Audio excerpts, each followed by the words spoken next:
Here's the thing: you're not Andrew Tate, you're not Alex Hormozi, you're not Sam Evans, and you're not Charlie Morgan. And so, here's the thing, though: is you probably need to pretend to be these people because who you are now is not capable of having incredible success or incredible results.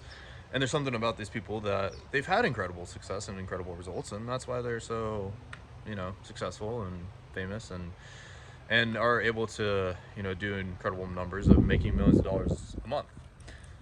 And so there's something in there where you got to test, you got to try different things out to find out who you really are.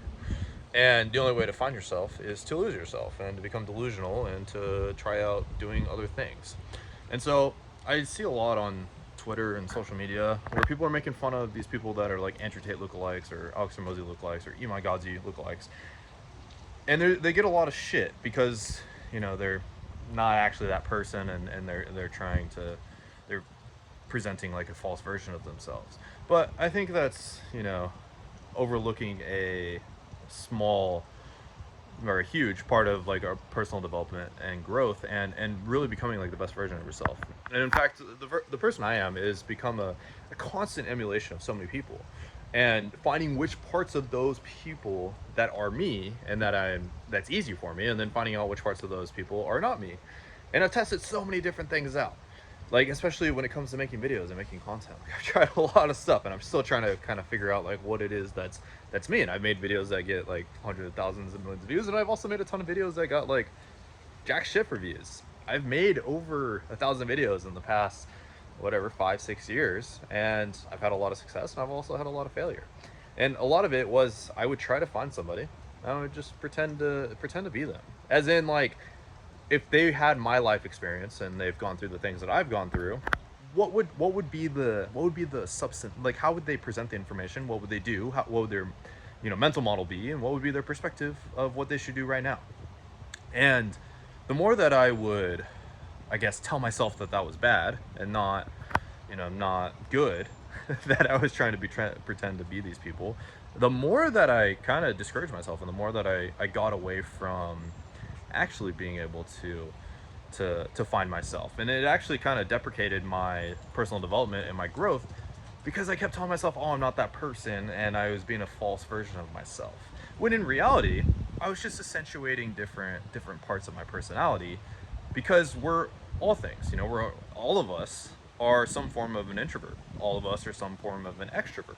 All of us are some form of an incredibly masterful salesperson, and then there's parts of us that is an incredibly masterful marketer, and part of us is an incredibly masterful at fulfillment and looking at systems and building systems. All of us have features. And the issue is how do we pull out these features? And the best way that I have found is through emulation and emulating other people that have what we're looking for and other personality traits. There's parts of us where we're scared and we're afraid of doing things and we're a little bitch. And there's parts of us where we're courageous and we do what other people are fearful of.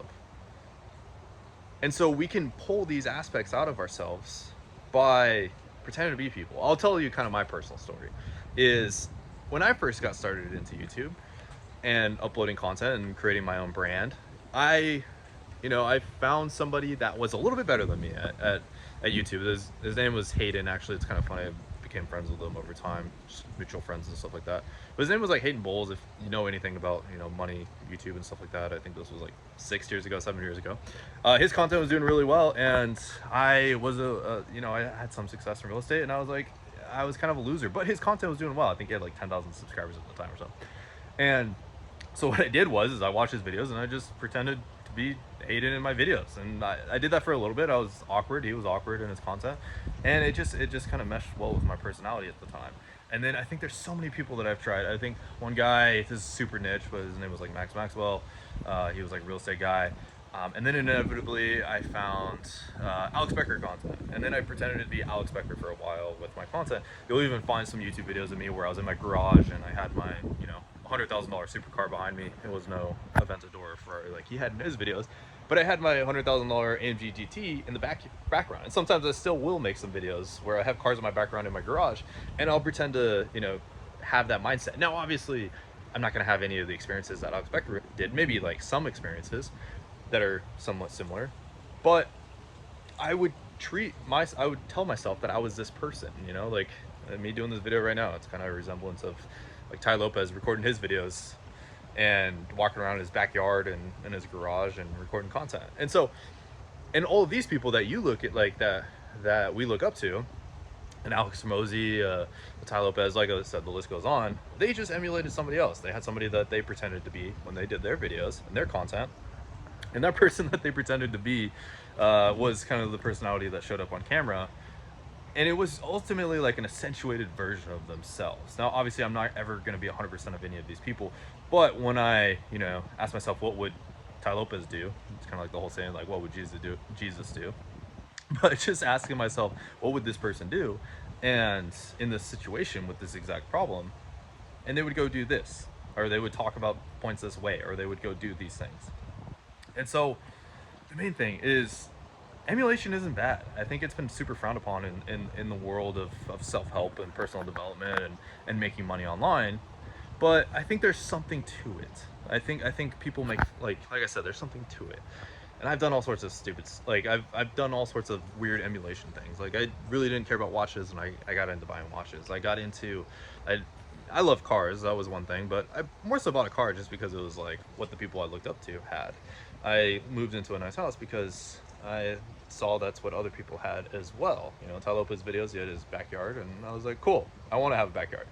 Now, this might feel like you know, the discovery of Santa Claus isn't real type of thing, but there is some like secret and there's some magic to all of it. There's some truth to it, and that is, find somebody that you inspire to be. It could be real or it could be fictional. You know, I have some fictional people I try to be as well sometimes, and it's not that I'm like faking it. I saw a talk from this guy. He wrote a book on this called The Alter Ego. I went and saw him actually speak at an event, and there was something that, like, you know, there were some cool concepts he talked about inside of there, which I can kind of delve into a little bit. But seeing him talk about this made me realize that, oh, that's why I've been successful to this point. That's why I was able to get to where I was making millions of dollars a year. You know, that's why I've been able to hit $300,000 in a month, is because I, you know, always try to pretend to be people. And in the months where I had kind of my downfalls were when I was like, oh no, that's not the real version of myself. And I would have this kind of inner conflict and inner dialogue that was self-deprecating, I guess. And it was because I was trying to be like, oh no, you have to be yourself, not knowing really who I was yet. I was still trying to find who I am. And even at this age, I'm like 25, I still don't really know who I am, you know? It's still, you know, there's still a long ways that I have to go, and developing this persona. And the best way to kind of develop that is to try a little bit of everything, to try to become a little bit of everybody that I see, and to try to ingrain those kind of mindsets and those beliefs and those thoughts and those philosophies and trying to apply them to myself. And I've emulated so many people. The list goes on, from Charlie Munger to Tony Stark to James Bond. And like I said, this is kind of the unmasking of a Santa Claus here a little bit, but you need to do this for yourself if you want to do some incredible things. Go find the person that has what you want and try to be them. And they're probably doing the same exact thing. They're trying to pretend to be somebody else, which, like I said, it's not fake. It's not wearing a mask. It is wearing a mask, but it's just it's wearing the shoes of the other person and becoming that person and emulating that person and making the same exact decisions that they would make based off of your circumstances and apply that. So it's like you're trying to build that business. You're trying to for me, I talk about Faceless YouTube channels a lot. It's like studying, okay, if I was Mr. Beast building a Faceless YouTube channel, what would I do? What would Mr. Beast do in this situation? What would he focus on? What would he spend most of his time doing? How would he make decisions around what niche he would pick? What content strategy would he do? What would be his mindset? What would be his like what mental models would that person use? And so,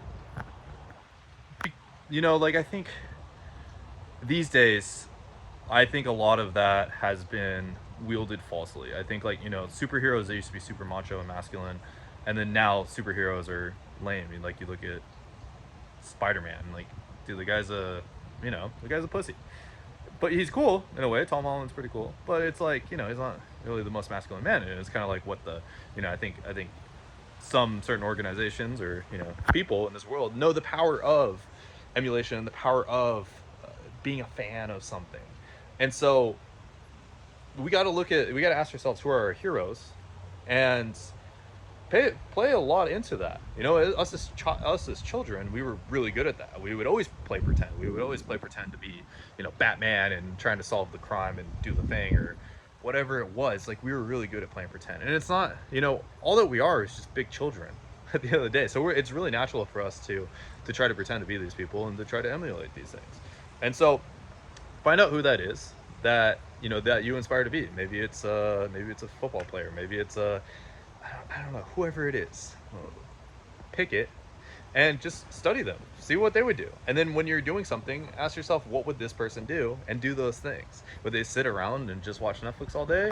Or would they go out of their way to try to become the best version of themselves? Or would they take action on the thing? Would they start that business? Would they not start that business? What would they do if you were them? And you apply this a little bit, day by day, bit by bit, and you'll realize that was me the whole time. That was you the whole time. There was nothing different. You just had to trick your mind maybe a little bit to kind of get off the fence, or, you know, to be a, you know, an aspect of yourselves. But that person has superpowers, and that person is you. That person is within yourself. So ask yourself, who is somebody that you look up to? Maybe it's me. I don't know. I'm not that crazy to my own mind, but maybe it is me. You know, maybe you want to be Devin Canup and do all these things, or maybe it's somebody else out there. So find who that person is, pick a role model, and it's okay to have role models. There's nothing, you know, it feels childlike. I think us as growing up, we get told that to be a child is an issue. You know, to break the rules, to be a child, to think that a table is a dance floor. We get told that that's a problem, and we need to be a certain thing. We need to, you know, we need to be civilized people. And I think that's the issue with society, is we get told that we can't be children, when in reality we are all children, and we all have that spirit, and that spirit gets robbed from us.